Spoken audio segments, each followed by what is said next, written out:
Hello, hello, hello, and hello, everybody. Welcome back to another episode of Build It, Drift It.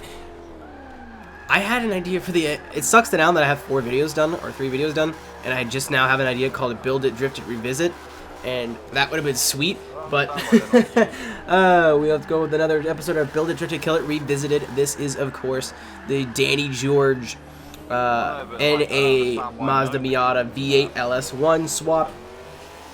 This week's song, or this, wow, that's hardwired. But today's song is brought to us again by STASYS. I love STASYS. I love all of his music. You know, I've said almost everything there is to be said. I thought I used this song. It's called Leap. Was pretty sure I used this before, but I guess not. Everything that you need to know about STASYS will also be in the description below. SoundCloud, Twitter, whatever. So my main problem with this car before was that Forza 5 was awful.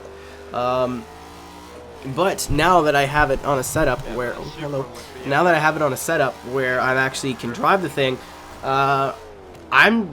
it's funny because I think pretty sure I have the same complaints. It's very unpredictable, it's skittish, and it's got way too much power for its own good. The reason it's running so much horsepower is because I wanted to do this like a replica build. I wanted to have about the same amount of horsepower that Danny has in his car. However, my morals of not going into S-Class overshadowed that, so it only has about 540 horsepower. This car weighs almost 1,900 pounds, however.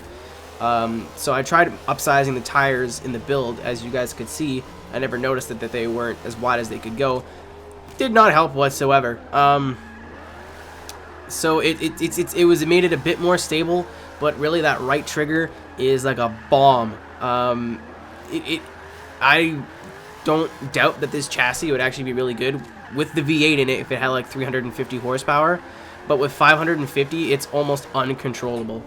I mean, clearly I am somewhat controlling it, but believe me, those other 3 cars that you guys saw this week were a lot more fun to drive.